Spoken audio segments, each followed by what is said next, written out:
ओम श्री विष्णुवे नमः। जय श्री राधे कृष्ण मित्रों, बोलिए श्री लक्ष्मी नारायण भगवान की जय। बोलिए श्री राधे कृष्ण भगवान की जय। भगवान श्री लक्ष्मी नारायण जी की कृपा आप पर और आपके परिवार पर सदा सर्वदा बनी रहे। हिंदू धर्म में एकादशी तिथि का बड़ा ही विशेष महत्व माना जाता है।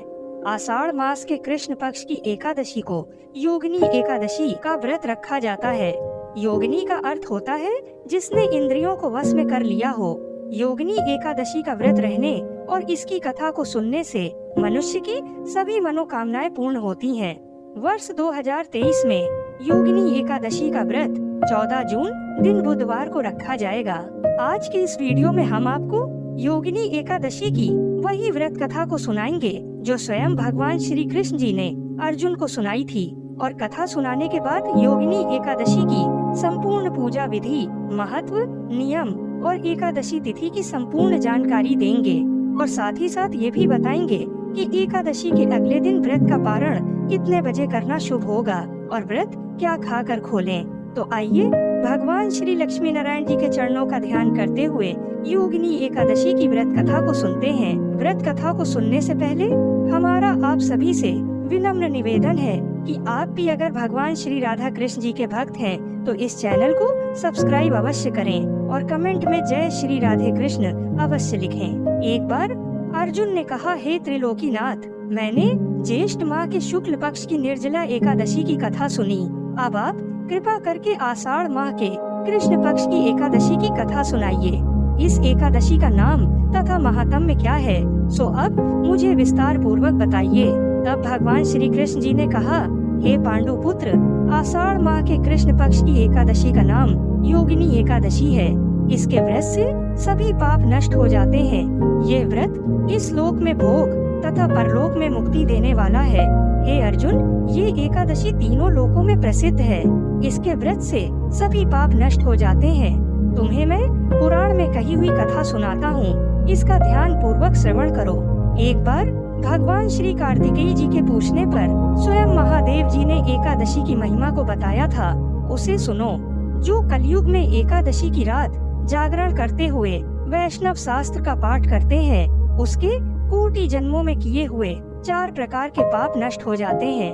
योगिनी एकादशी के व्रत का फल 88,000 ब्राह्मणों को भोजन कराने के फल के बराबर होता है। जिसे एकादशी की रात में नींद नहीं आती और वह नाचता और गाता है, उसे मेरा भक्त जानना चाहिए। भगवान विष्णु उसे मोक्ष प्रदान करते हैं। जो भगवान विष्णु से बैर करते हैं, उन्हें पाखंडी जानना चाहिए। जो मनुष्य एकादशी की रात्रि में भगवान विष्णु के मुखारविंद का बारंबार दर्शन करता है, उसे हजारों यज्ञ का पुण्य प्राप्त होता है। हे कार्तिकेय, जो मनुष्य योगिनी एकादशी या अन्य किसी भी एकादशी की रात्रि में भगवान विष्णु के भक्तों के सामने गीता और विष्णु सहस्त्र नाम का पाठ करता है, वह उस परम धाम में जाता है जहाँ साक्षात नारायण विराजमान है। एकादशी की रात्रि में जो भगवान विष्णु के समीप घी का दीपक जलाता है, उसका पुण्य 100 कल्पों में भी नष्ट नहीं होता। जहाँ शालिग्राम शिला होती है, वहाँ साक्षात भगवान विष्णु रहते हैं। जो भक्त मंजरी सहित तुलसा दल से भगवान विष्णु का पूजन करता है, उसका पुनः जन्म नहीं होता। भगवान विष्णु से बड़ा कोई देवता नहीं और एकादशी से बड़ी कोई तिथि नहीं, ऐसा ही जानना चाहिए। जो मनुष्य एकादशी की रात्रि जागरण करते हैं, उसके शरीर में इंद्र आदि देवता आकर स्थित हो जाते हैं। अब इस कथा को ध्यान से सुनो। कुबेर नाम का एक राजा अलकापुरी नाम की नगरी में राज्य करता था। वह शिव भक्त था। उनका हेममाली नामक एक यक्ष सेवक था जो पूजा के लिए फूल लाया करता था। हेममाली की विशालाक्षी नाम की अति सुंदर स्त्री थी। एक दिन वह मानसरोवर से पुष्प लेकर आया, किंतु कामासक्त होने के कारण पुष्पों को रखकर अपनी स्त्री के साथ रमण करने लगा। इस भोग विलास में दोपहर हो गई। हेममाली की राह देखते देखते जब राजा कुबेर को दोपहर हो गई, तो उसने क्रोध पूर्वक अपने सेवकों को आज्ञा दी कि तुम लोग जाकर पता लगाओ कि हेममाली अभी तक पुष्प लेकर क्यों नहीं आया। जब सेवकों ने उसका पता लगा लिया तो राजा के पास जाकर बताया, हे राजन, वह हेममाली अपनी स्त्री के साथ रमण कर रहा है। इस बात को सुन राजा कुबेर ने हेममाली को बुलाने की आज्ञा दी।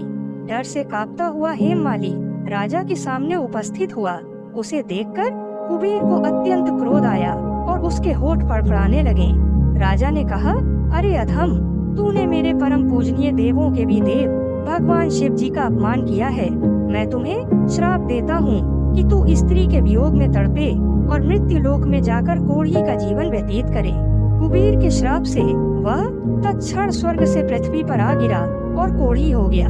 उसकी स्त्री भी उससे बिछड़ गई। मृत्यु लोक में आकर उसने अनेक भयंकर कष्ट भोगे, किंतु शिव जी की कृपा से उसकी बुद्धि मलिन न हुई और उसे पूर्व जन्म की भी सुध रही। अनेक कष्टों को भोगता हुआ तथा अपने पूर्व जन्म के कुकर्मों को याद करता हुआ वह हिमालय पर्वत की तरफ चल पड़ा। चलते चलते वह मार्कंडेय ऋषि के आश्रम में जा पहुंचा। वह ऋषि अत्यंत वृद्ध तपस्वी थे।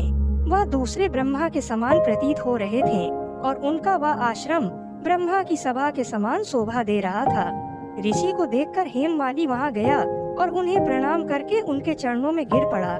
हेममाली को देखकर मार्कंडेय ऋषि ने कहा, तूने कौन से निकृष्ट कर्म किए हैं जिससे तू कोढ़ी हुआ और भयानक कष्ट को भोग रहा है।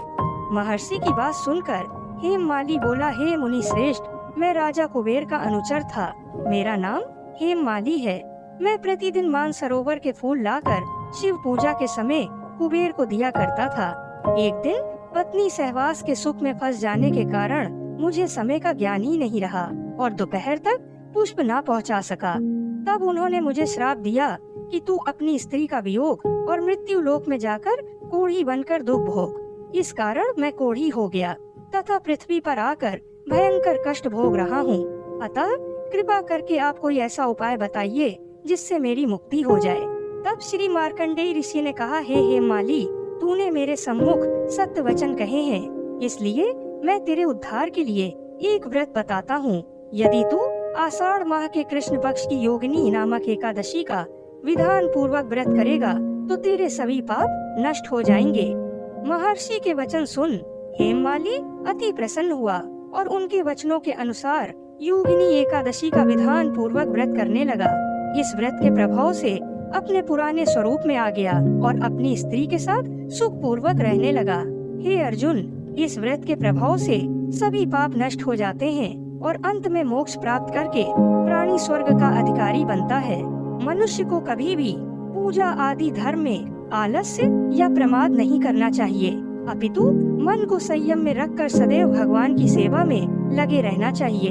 अर्जुन, अब मैं तुम्हें योगिनी एकादशी व्रत के नियम को बताता हूँ, इसे भी ध्यान पूर्वक सुनो। व्रत करने वाले को दसवीं की रात्रि से ही एकादशी के व्रत के नियमों का पालन करना चाहिए। इस दिन तुलसी मिश्रित जल से भगवान विष्णु की प्रतिमा को स्नान कराएं। भगवान विष्णु की प्रतिमा का इत्र से लेप करें और चंदन अवश्य लगाएं। योगिनी एकादशी के दिन पीपल की पूजा की बड़ी ही विशेष महिमा है। पीपल के तने में जल अर्पित करें और संध्या को घी का दीपक अवश्य जलाएं। इस दिन भूमि पर शयन करने से विशेष पुण्य फल की प्राप्ति होती है। रात्रि को भगवान विष्णु की प्रतिमा के समीप ही भूमि पर शयन करना चाहिए। योगिनी एकादशी के दिन गाय को हरा चारा और चने की दाल अवश्य खिलाएं। बंदरों को गुड़ और चना खिलाने से भी अनंत फल की प्राप्ति होती है। एकादशी के एक दिन पहले ही तुलसा दल तोड़कर रख लेना चाहिए। ब्रह्मचर्य का पूर्ण रूप से पालन करें और किसी को भी अपशब्द ना कहें और ना ही द्वेष की भावना रखें। स्त्री और छोटी कन्याओं का भूल कर भी अपमान न करें। जरूरतमंद और गरीबों की सामर्थ्य अनुसार मदद करें। भक्त अपनी श्रद्धा और शक्ति के अनुसार निर्जला या सिर्फ पानी लेकर, फल लेकर या एक समय फलाहार लेकर योगिनी एकादशी व्रत को करना चाहिए। आइए अब एक दृष्टि काशी के पंचांग पर डाल लेते हैं। काशी के पंचांग के अनुसार योगिनी एकादशी तिथि प्रारंभ होगी 13 जून को सुबह 9:28 से और एकादशी तिथि समाप्त होगी 14 जून को सुबह 8:48 पर। तो उदया तिथि के अनुसार सूर्योदय के समय एकादशी तिथि 14 जून को होने के कारण योगिनी एकादशी का व्रत 14 जून को ही रखना शास्त्र अनुसार सर्वोत्तम रहेगा। योगिनी एकादशी के व्रत का पारण यानी व्रत खोला जाएगा 15 जून को और व्रत खोलने का शुभ समय होगा सुबह 5:07 से लेकर सुबह 7:52 के मध्य में। आप सभी को योगिनी एकादशी व्रत की ढेर सारी शुभकामनाएं। अगर वीडियो पसंद आई हो तो चैनल को सब्सक्राइब भी अवश्य करें। बोलिए श्री लक्ष्मी नारायण भगवान की जय। बोलिए श्री तुलसी शालिग्राम जी की जय। जय श्री राधे कृष्ण।